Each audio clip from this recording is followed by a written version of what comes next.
Hello, and welcome back to another episode of Inside the Asperger Studios. Do you live in Canada and have a son or daughter that is autistic and having trouble finding the right resources to get your children at school? Well, my next guest, Priya Tronsgard, runs a tutoring agency that helps those who are on the spectrum. She matches the right tutor with the right child. So let's sit back, relax, and grab our favorite beverage and listen to Priya tell us more about herself and her agency. See you there.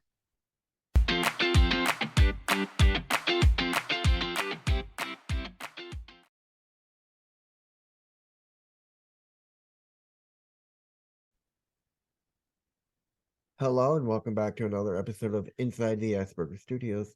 Today I'm joined with Priya, who is an autism advocate, and she's got a lot to share. Welcome to the show, Priya.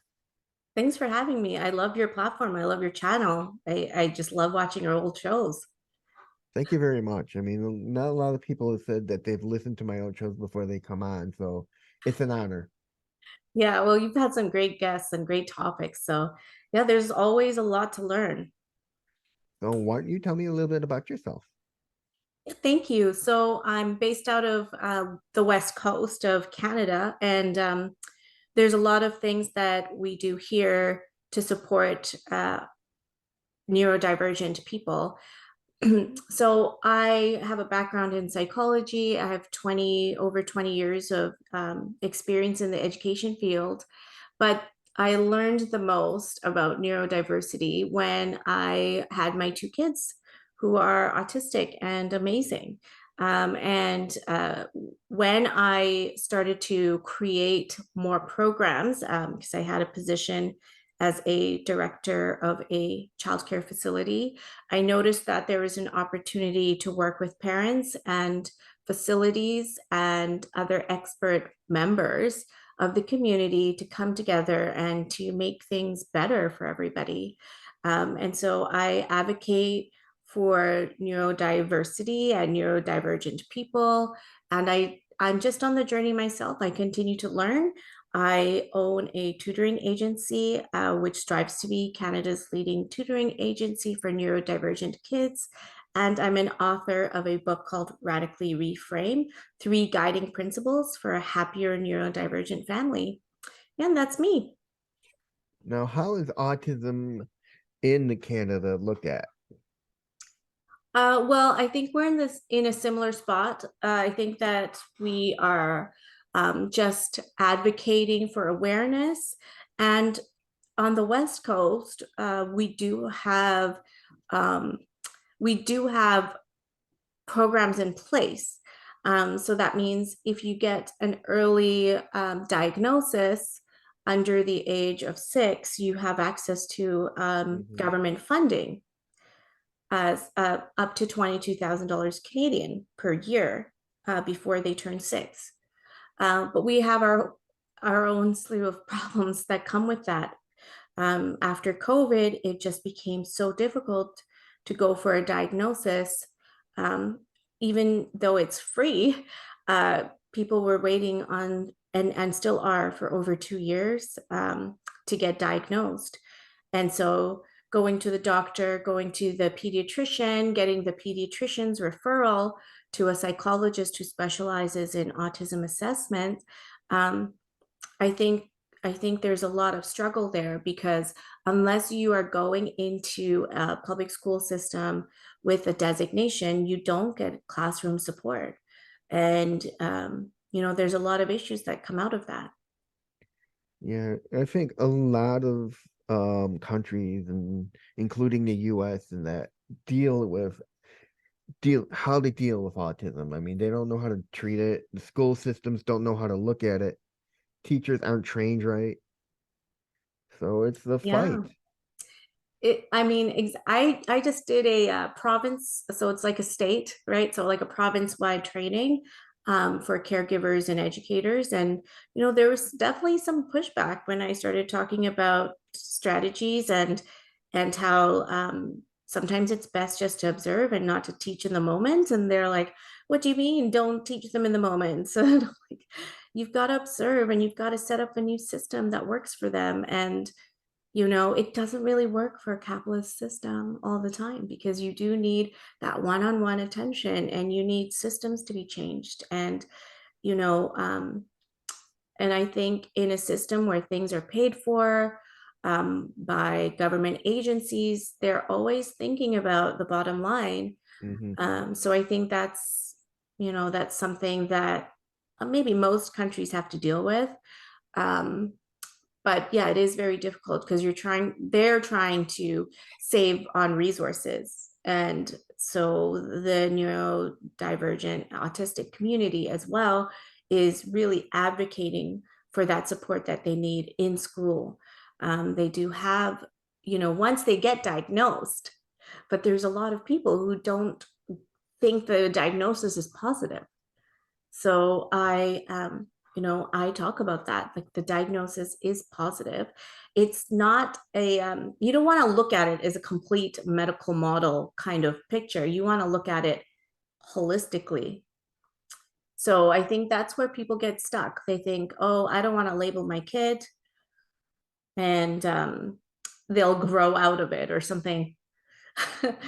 That's, not helpful to these kids in Mm-hmm. building their self-esteem. Yeah, I mean, I think that's one of the hardest problems with the school systems today is the fact that teachers don't know how to handle those of us who are on the spectrum. And like you said, there's a pushback because they don't want to learn this new way. They're used to their old way. Yeah, let's do everything the same as it was done before. But the thing is, I think that teachers now, a lot of them who are new, they do know about neurodiversity, and they are aware of, strategies that they can use and resources that they can use. But I also think they're tired, right? Um, I mean, we do have a lot of resources here, but it's still not enough. So, like, um, at the end of the day, I think you need not just the understanding, but also cash money. Like, you need that person to have the support. So yes, teach the teacher some strategies, but they still have 20 other kids who all learn differently as well, and might have other barriers. So they might have barriers that are not related to neurodiversity. Um, we really want to lift the bar, though, because if you can teach all kids, and the bar is to teach kids visually and engage them, and like for some kids who are autistic, they need that leadership role. They need to be the teacher.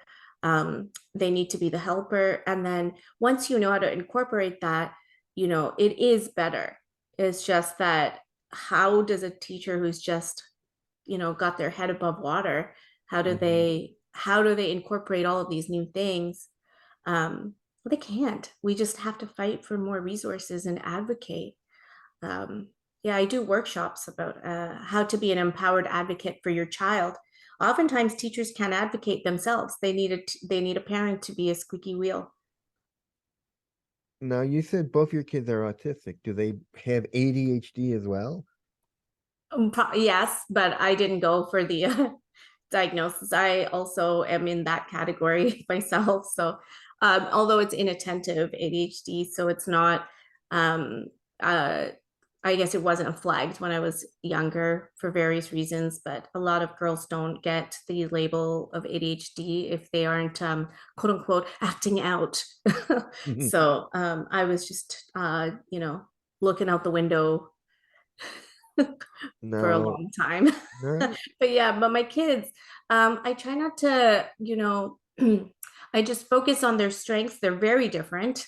And I don't talk about them too much because they I want them to tell their own story, but I do learn from them. And I call one my pride and the other my joy. And they you know they definitely feel free to share their feelings with me, and I think that's all I can do, and then focus on their strengths.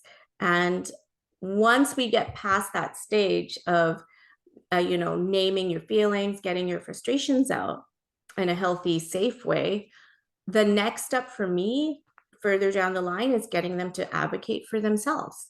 I'm not always going to be in the classroom. I'm not always going to be in a workplace.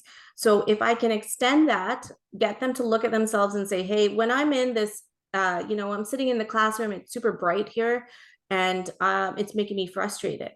Eventually I want to build to that point where Mhm. if I'm not there, they can advocate for themselves. So we're working on that slowly, like, and saying to themselves, hey, it's bright here, I'm sensitive to light, could you move me to another place? But you know it's so hard for them to say that because they have so many things going on in their mind and their body, and that's going to be years in the making, and that'll be wonderful because it's something they can take with them into adulthood. Yeah, I mean, I know that self advocacy is very important. I mean, I had to when I went away to school, I had to learn how to self advocate for myself, especially when it came to picking the school to make sure they have the right disability department, to knowing what questions to ask, to telling them, hey, I have autism, I'm going to need X, Y, and Z to help me through this. And then even when I was there, to let people know, hey, listen, I have ASD, you need to work with me, you need to get me the things I need, because if you don't self advocate now, you're gonna be afraid to tell people in the future about yourself, because I think, in my feelings, I think you eventually build a wall Yeah. so people don't see your disability, and then it just becomes you're holding it in. Yeah, I completely agree. And I think, I'm not there with my kids yet, but in general, I do talk about disability and the term disability and how to use it, right? Because a lot of parents don't want to use that with their child, but you don't get the resources. And disability, the term itself is should be used for equity Hmm. and equity purposes. And so just because the system is not set up, I mean, there's a lot of work to be done. No, I mean, when people hear the word disability, there's a huge stigma behind it, There and is. it's a negative one. Absolutely. And people Like, gotta learn to say, hey, disability, yes, it can be negative, but it also strengthens who you are, because it tells people who you are and what's going on inside your head. yeah. And, a lot of people don't realize like disability is actually normal. It's a normal part of diversity. And because our capitalist system isn't really set up for equity, right? It's set up for, so this is really a wonderful thing to have people really understand the humanity, and care about each person. That shows a lot about a society and a community. And that advocacy piece, the disability piece, and equity piece is cornerstone to what I'm trying to teach my kids, but as well in the community around us. So, I mean, I approach education centers, community centers, and just try to, really talk about these terms as well as with parents.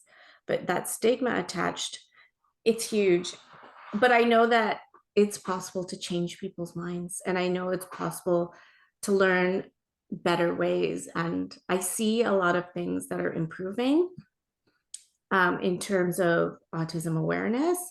Um, so, yeah, I mean, there's a big like autism support society here, and it's connected to our local hockey team. And by local, I mean like for Vancouver, and they really try to include equity. They listen to autistic voices. Actually, autistic voices, that is new too. So I think you can't have true equity if you're not including autistic voices. Um, and then they're also including people of color who are autistic. And so that intersectionality is something, there's so much work to be done. There's a lot of new immigrants who come into Canada. I think there's more that are coming in this year than most years combined. And it's a high number. And, if we look at the general statistics for neurodiversity, it's going to, they're going to have, that neurodiversity, and maybe their kids will too.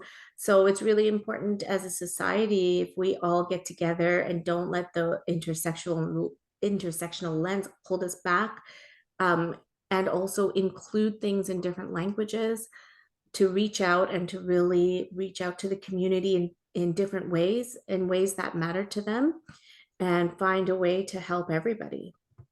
So I see a lot of work being done there in that sense. There's a movement towards intersectionality and inclusivity and equity. There's a movement towards that for larger entities here.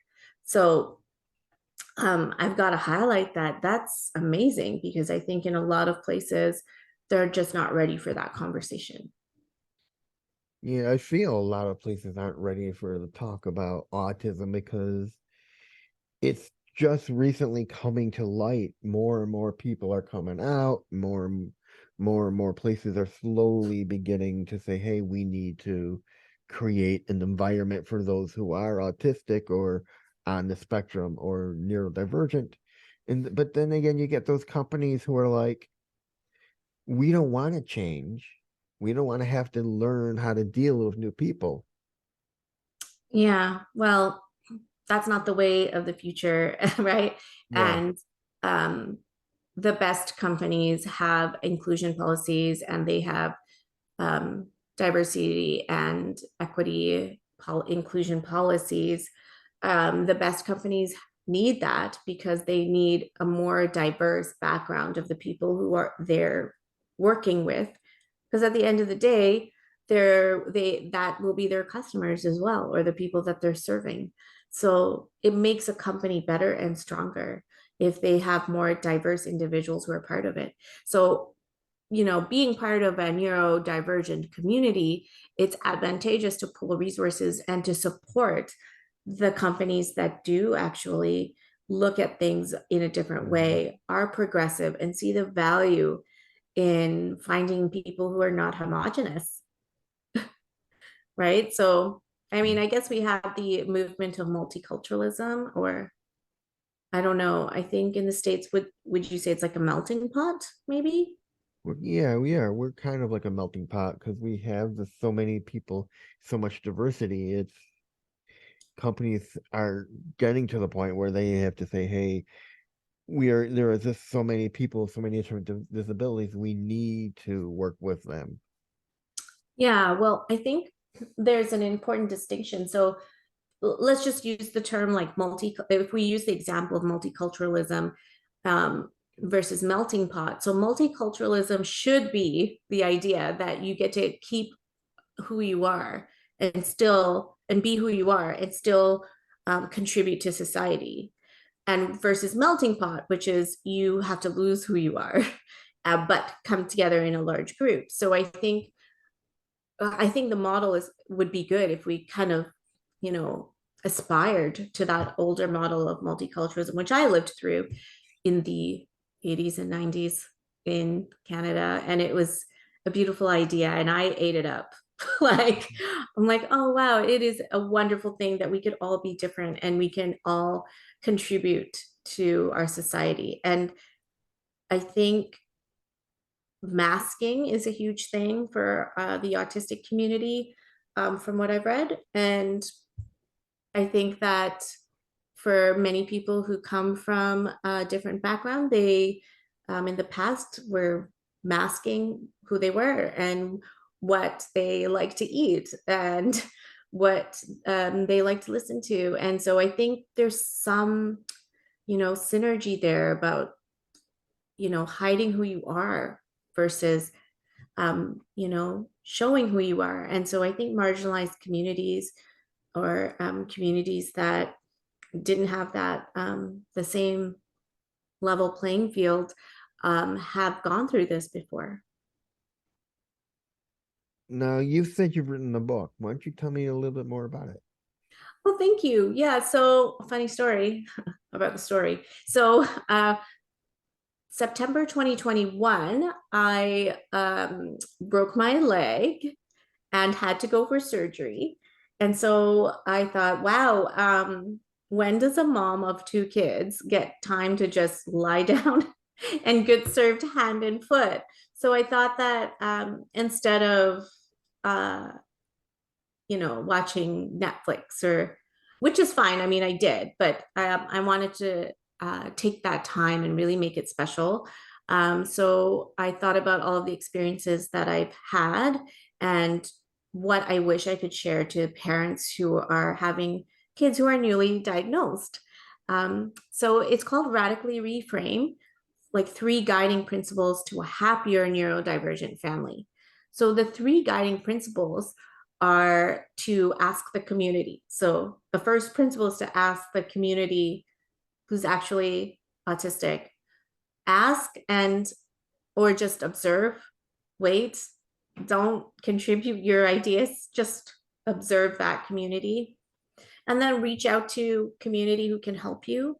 So the first piece is community. The second piece is to radically reframe everything the medical model told you about how you're unable to do things because they're just focusing on a certain piece. They're not focusing on your creativity or your logic or your Hmm. sense of empathy.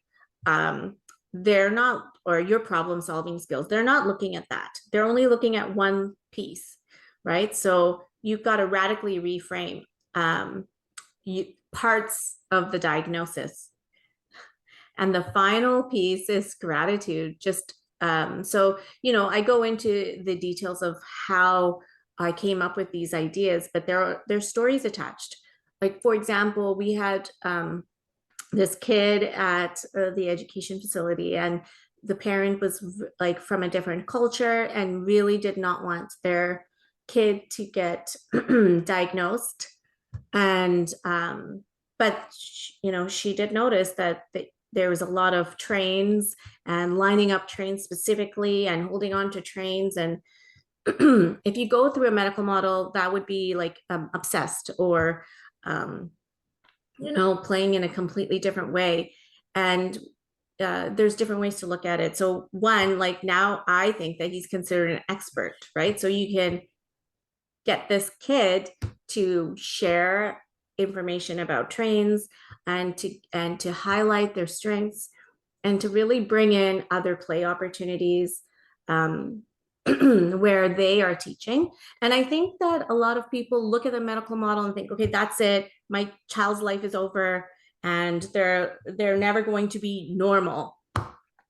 And over a period of a year, I got the mom to understand that there's different ways to look at how her child is going to live and how we can enjoy all the things that they're doing and still support them and advocate for them at school.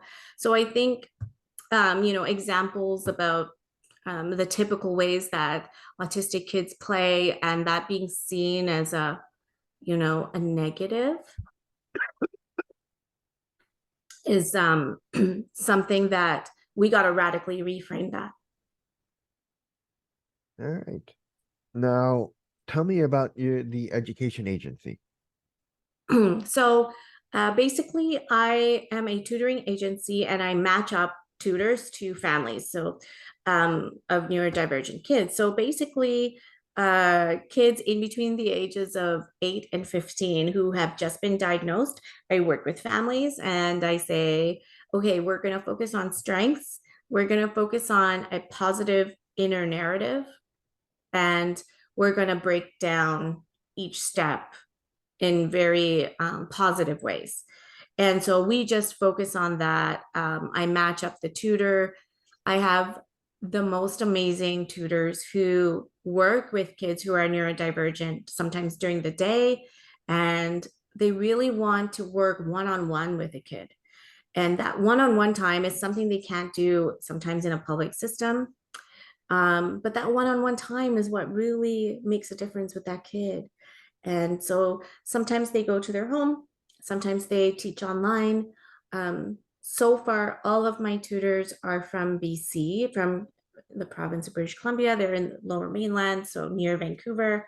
Some of them teach online and some of them teach in person. Our customers, our families, they're all over the world, but most of them are here.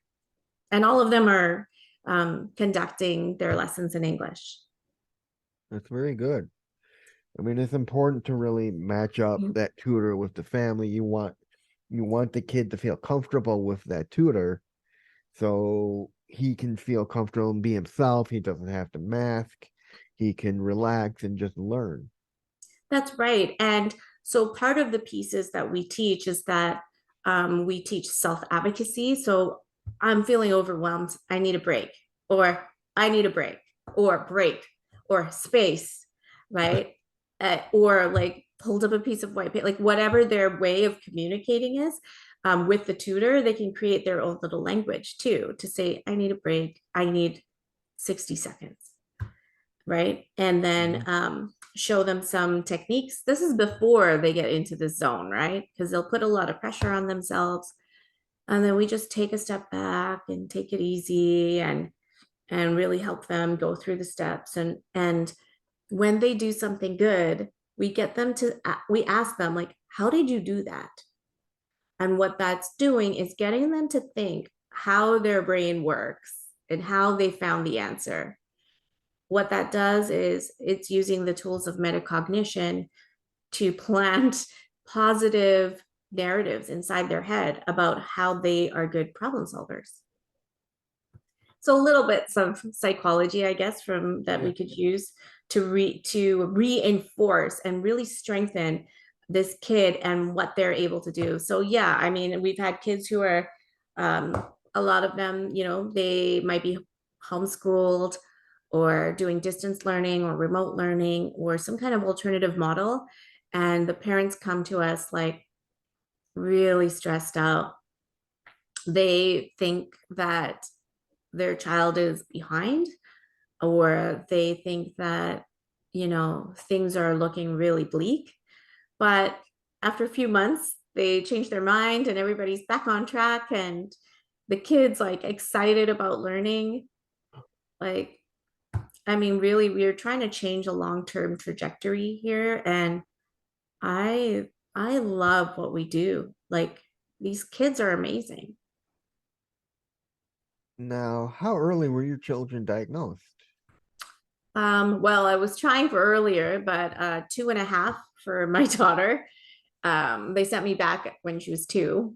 Huh. So, and then 3.5 for my son. So I No. lost a year of funding. Anyways, I'll get over that. Now, what kind of struggles have you faced while raising them? Well, one's sensory seeking and one's sensory avoidant. So So they're together, complete opposites. exactly. So I had the opportunity to learn that and learn every child is different. Every autistic child is different. Every autistic person is different. So I got great examples right in my own home. And yeah, the challenges, I mean, I want to say that school was a challenge, and keeping their attention and their gifts, so their gifts of creativity or their gifts of problem solving or you know music.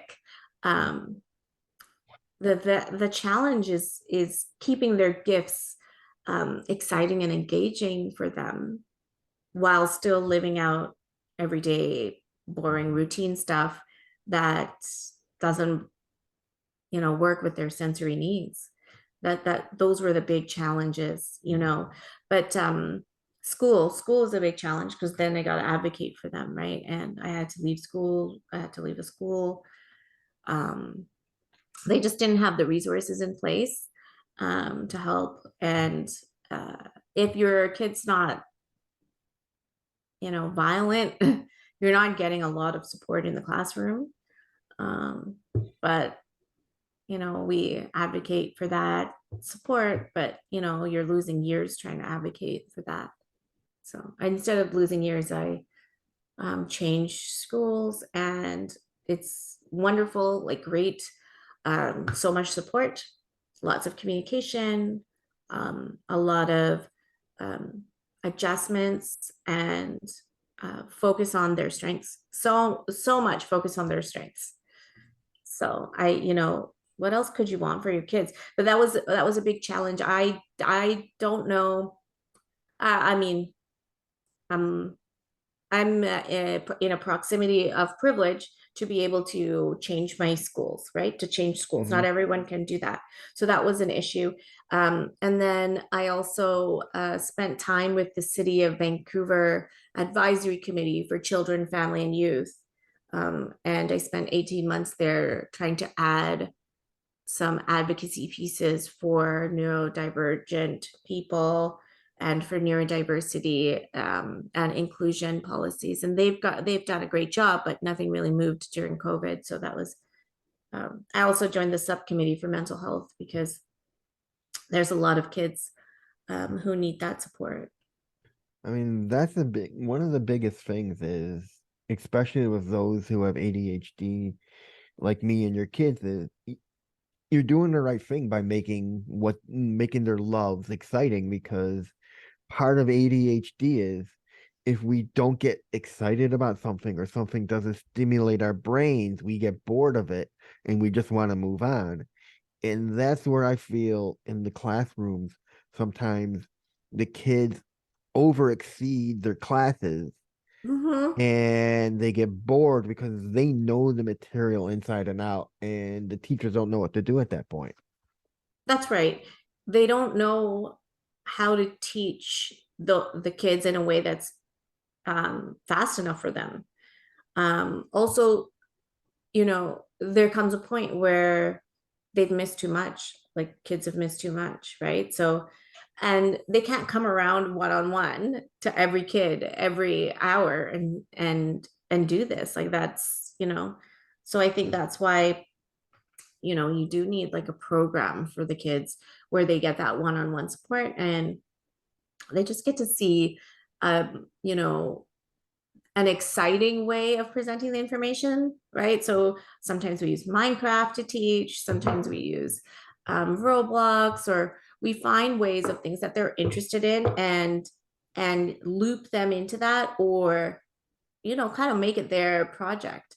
And then a lot of learning happens there. But with my kids, I don't know if anybody can teach them. I don't even know how they're learning, like through osmosis. I don't even know if they yeah, like with one of mine, I there's constant stimming and humming.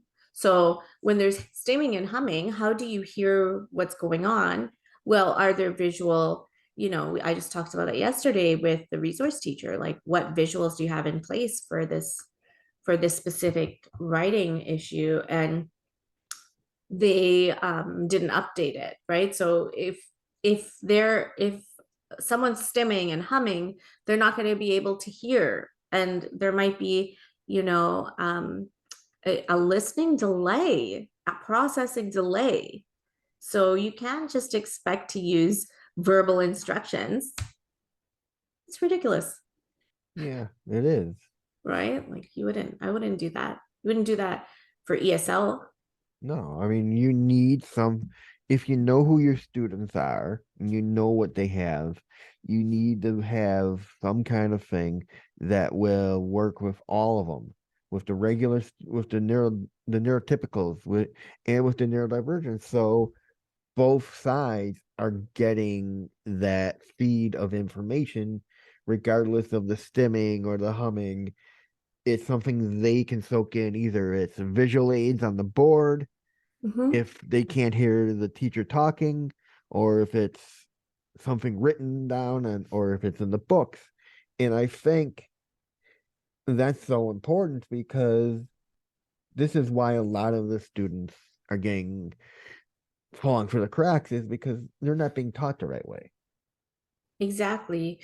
And I am privileged that I have, the capability to take them to a school where they have the resources, right? In other Mhm. schools, it's quite possible that these kids might be called problems, or I don't know, like, put in some kind of room. We hear all kinds of stories about kids who are treated differently and treated so poorly. So I think the education system needs to be funded to be more inclusive. And, you know, for example, like one of my kids, sensory seeking, so hyperlexic, able to read at a very young age and able to read without, sounding out the words. He's reached a level where he doesn't need that instruction, and also has a hard time sitting down. Okay, well, is there anything physical in his care plan? No. So I've got to fight for that. Okay, so he's got a hard time sitting down because he needs to move his body and have different needs for proprioception. Why is that in his care plan? If you have one person who's watching him, why don't you take him to do some heavy work in the gym? Go for a walk. So I was able to do that as a director of a childcare facility. I was able to put that in the care plan and have those kids with one-on-one care, to not just do visual. Like if you're just doing visuals, that's not enough for the kids' physical needs Mm. or sensory needs. You gotta They gotta be ready to learn. And if they've got a lot of energy, which is a wonderful thing, and you don't use it, or you don't let them use it, you're going to end up with a child who's dysregulated. And it doesn't have to be a negative thing. I mean, it's almost like what you're saying with the child who can't sit still. That was like me in grade school. My parents would get calls from the teachers all the time saying Reed can't sit still in class, until all of a sudden one day they realize they get a call saying, you won't believe this, but Reed's sitting still in one class and one class only, and it was my general science class, Oh, because it held my wonderful. interest. Yeah, that's wonderful. Yeah, and that's the thing is, Yeah. I think a lot of these classes today don't hold the children's interest because they don't know how to. Well, they don't know how to, but also technology is changing. So Mhm. whatever they learned in teachers' college and teachers' school was taught to them for I don't know how many decades. That needs to get updated. It's like, does everyone have access to the same types of teacher information, which is educational technology and educational psychology? Yeah. Has that been updated? If a teacher is feeling dysregulated themselves because there's so much noise, maybe they're neurodivergent themselves and they don't know it, and now they're getting frustrated and taking it out on those kids, that's going to affect the class. And kids know when you're not happy, and kids know your feelings and your emotions very quickly. So there's so many pieces to this, right? So even the teacher knowing how to take care of themselves is going to positively affect the class, instead of that one teacher who's trying to do it all and then ends up screaming or unable to handle things or kicking the kid out of class. And I'm not saying that if you've done that, you're a bad teacher. I'm just saying you need to take a step back and observe objectively what happened, and then see if you can change one thing at a time. And that takes a lot of introspection. And, you got to question yourself sometimes and say, how can I make this better? And you're already doing a lot. So sometimes you might shut it out. Now, what have you learned from your kids? I've learned that their humor, their sense of humor, their sense of understanding things that I don't see. It's like a whole other world. Yes. Um, their memory, their attention to detail, creativity, the stories they can hold on to with such detail in writing form when they're drawing or when they're retelling a story. Um, how they are able to memorize pieces of movies um, that they adore, and how that's a form of communication for them that shows their mood, right? There's so many things. There's so many things. and I'm just in awe of them. But, there's times where I'm like, oh my gosh, I can't do it by myself. I can't get them both ready and out the door when they don't want to go to school. Like, there are times where the reality sets in, and I'm like, how do I get them to school? Yeah, without killing each other. No, now, how do they view their own disabilities? I mean, do they see this as a negative, or have you enforced it to them and said, "Hey, you have to look at it as a positive, as your superpower because you are different from the rest of the world"? I don't think they would use those words, but I think so. Like with my daughter, I'm like, oh, since she was little, I've said some people are really good at talking and some people are really good at noticing details. So I've always kind of started to reinforce it. And then I started to, show her different parts of the brain and say, some people are really good at this and some people are working on this. Where do you think you are? So it's been reinforced so many times. So, like, I remember there was some magazine that came out, she's 11, magazine that came out last, I think 2 months ago, and it was about neurodiversity, and it was geared to kids her age. And I was like, oh, what do you think of this? She's like, this is for babies, everybody knows this already. I'm like, okay, and she's like, yeah, I know what I'm good at and I know what I need to work on. So she doesn't think of it as a disability, but she knows that there's things she can do to, um, I guess, highlight her strengths. And also, she's still working on that piece. Like, I'm not comfortable with this. I'm not comfortable with this. She does not think of it as a disability. And I think most people who see a child who's as confident and outspoken as her would not see it that way. And for my son, there's a lot of humming and stimming, and I think people might consider that jarring or scary or a disability. And I don't know. He's still really young, so yeah. But we talk about brains, and we talk about all the different types of brains that are wonderful, and um, yeah, but they don't, I think they wouldn't talk about themselves as having a disability, but I think they would really need to know. I mean, our future piece is to make sure that they know how to advocate. Bless you. Thank you. Now, I'm pretty sure both your kids have their own hyper focuses, right?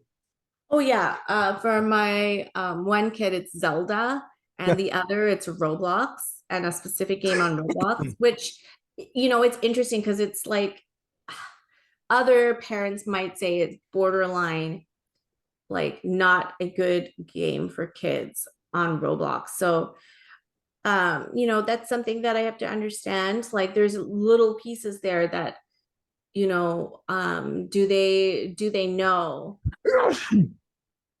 Like, Excuse do me. they know? Yeah.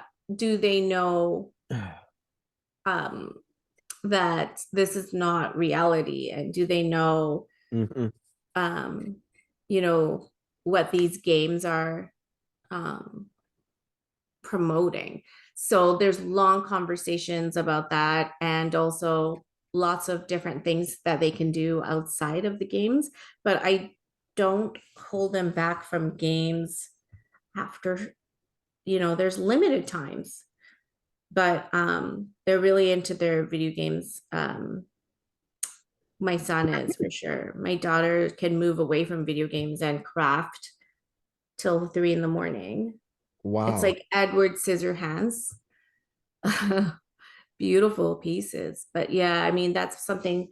Sleep, right? We could do a whole Yeah. thing about that. Sleep's hard, so it's a challenge. And I can tell you about sleep. I mean, I've had trouble with sleep my entire life until recently I started using CBD. yeah, And oh my God, it's a huge difference right. Yeah. because otherwise my mind doesn't shut off and I'm constantly talking and going over things. And even when I try to meditate, I can see my mind shifting off to a different thought every time. And I'm like, wait a minute. I'm not focusing. I just shifted off of my focus onto something else that just popped into my head. So you do meditate? You're able I to do do. that? There is a great meditation app out there. My mom got me into called Headspace.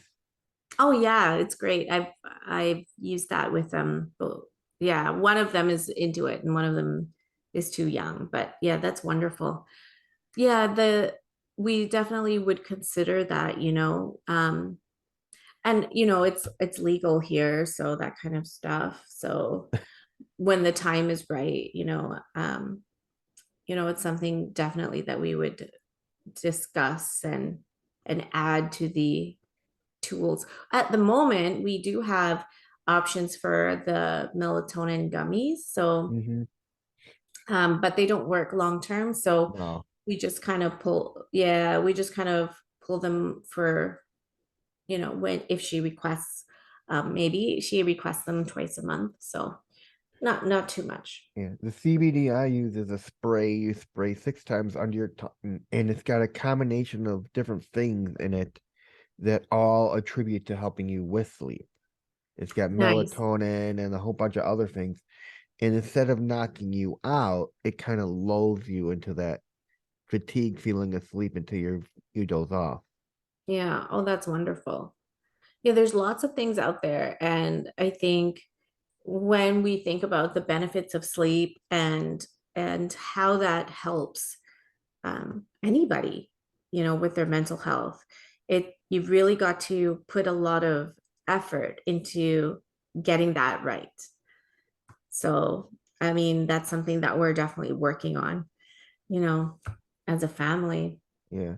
Now, does the school system work with your kids to help them if they have like bright lights or if they're getting overstimulated? Can they go up to the teacher and say, "Hey, listen, this is going on. I need..." They have a support person. Each one of them has one support person each. Good. Yeah.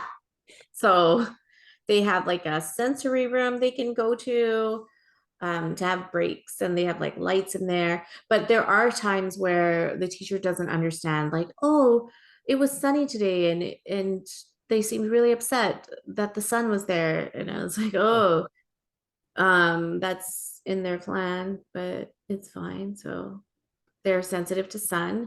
You could move locations, put the blinds down, put them in sunglasses or a hat, or move them. Like there's so many things you could do, right? And I think in the past, part of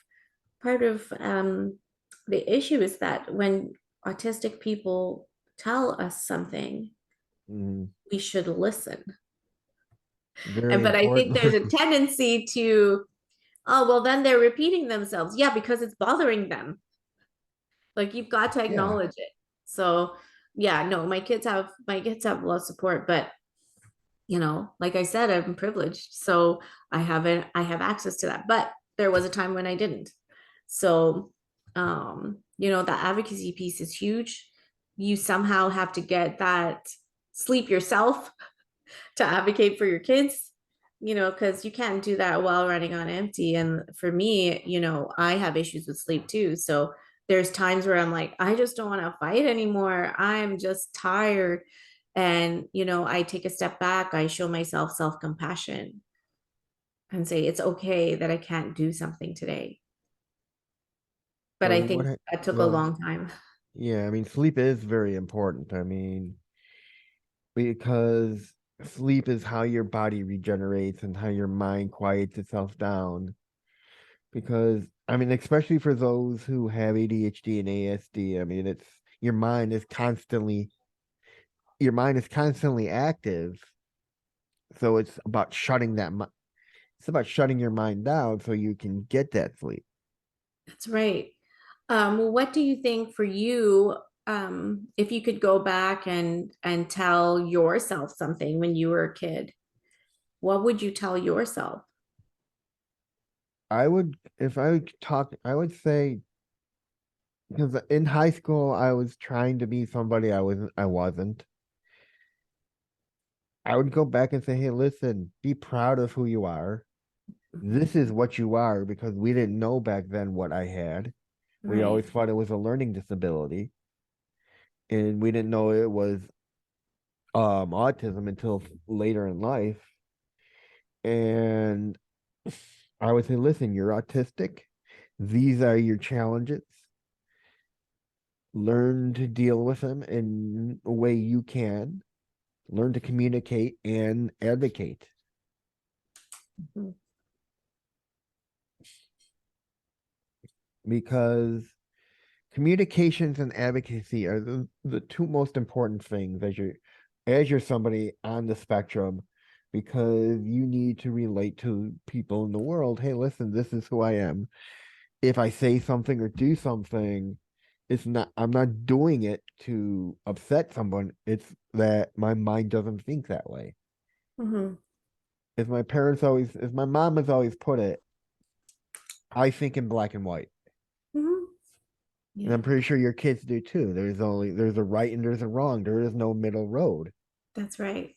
It's like you or your husband's telling a story, and in that story you say something, you get something wrong, and your kid's gonna correct you right there and then, instead of saying, "Hey, wait, I need to wait until they're done and tell them in private." Oh That's yeah. Oh I've yeah. I've done that many times, and my parents are like, "You do know you are embarrassing me." I think like some ethnic households would definitely adopt that though, because they're always talking over each other, having different Mhm. conversations. So I didn't really think much of it in the beginning. I was like, that's a beautiful thing when you reframe, right? Because there's so many cultures that don't need the eye contact, and they don't need a turn-taking style for a conversation to be polite. It's considered more polite just to say how you really feel, Yeah, right? So it's interesting because we're able to access all different types of information, and I think we do have to work within this North American system, but I think there's lots of room for diversity now, and the conversations are coming up. And I love what you said about those two important pieces, and I'll definitely take those with me. yeah. I mean, about advocacy and communications, yeah, it's important because as we get older, people, you're not going to be around, and your kids are going to have to learn to communicate with the world and say, hey, listen, this is who I am. You're going to have to find a way to work with me. And Yeah. if you're not going to work with me, then I don't want to work with you. Hmm. And it comes the same thing with your kids and friends. They're going to learn growing up, they're different, and there are a lot of kids that don't want to be friends with somebody who is different, because you're going to say something or do something, and they're not going to understand you didn't mean it. It's just your mind is processing things differently, and you have no filter to stop you from saying, "Hey, stop! That is wrong." Yeah. Well, I think, I've seen some great interactions of kids interacting. And there was one kid from Brazil, and she told one of my kids, "Hey, you need to stop telling me what to do, because I've been listening to you all day. So you need to stop doing that. It's my turn." And I was like, wow, that's amazing. And they just did, and they just went forward, like, okay, sorry about that. But not everybody is going to be that direct. No, They're just going to take it and then they're gone. yeah, I mean, So I I've love that. I love that directness, and I don't know if that would be something that someone who grew up here, it would be, lost in the politeness. You might lose a friend. Yeah. I mean, I've lost two jobs because of that, because not job, two volunteer jobs, because the volunteers just weren't comfortable around me. And instead of telling me to my face that I did something wrong or upset them, they go over my head, and I don't hear back from my supervisor till days later, and it's like, hey, so and so brought this up to me, please correct this. And in my head I'm thinking, why did you wait so long to tell me this? Mhm. Why not tell me to my face? Or why didn't they tell me? And I actually asked my supervisor that once, she's like, "Hey, Reed, you're standing too close. People are complaining that you're standing too close to them." I'm like, "Why don't they just tell me directly?" She's like, "People don't like confrontations." And then in my head, Mm, I'm thinking, that makes no sense. If you tell me, I correct it. You go over my head, I don't hear back till later. How am I supposed to correct it between now and then? right. And I get it. I understand in both ways, right? So it's like, are you maybe the other person has their own ideas about what would happen in a or are they escalating a situation, right? Yeah. Because of their own uncomfortability. So I think there's a lot of awareness, right? The awareness piece, and I see that my kids doing that too, like getting like really close up, like Yeah, that's one of my biggest issues is too. yeah, I have no spatial awareness. yeah, And my mom's like, that's one of your biggest issues is you don't know where that personal space is and when to stop. yeah. Well, it's amazing that she knows that you know that you're able to articulate it and you're able to look back and say, if they had just said it to me in the moment, I could have corrected that. But maybe you're in a better place now. Yeah. I don't know.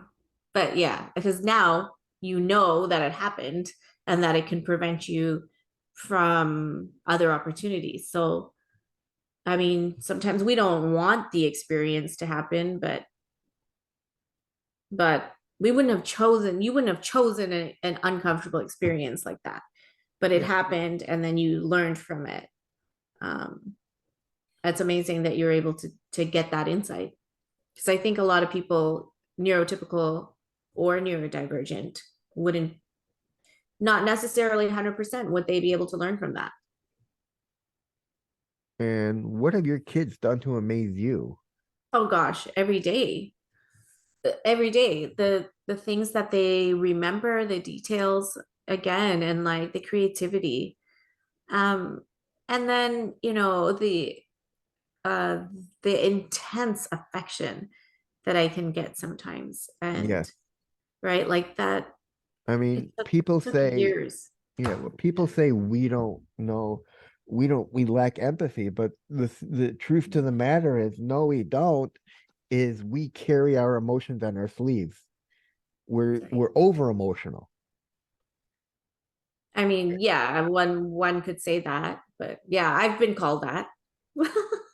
I I'm mean, like, yeah, I get emotional from watching TV shows that are sad. I mean, yeah, like watching a vet show and you're watching an owner have to put their pet down, your heart it pulls at you, and a lot of people can hold it in, but when you carry your emotions on your sleeve, it's hard.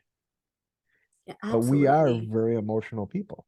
That's right. And I think the expectation that someone's supposed to have the same uh exact facial expressions as you when you're happy or sad as a measure of how empathetic they are is an old concept, right?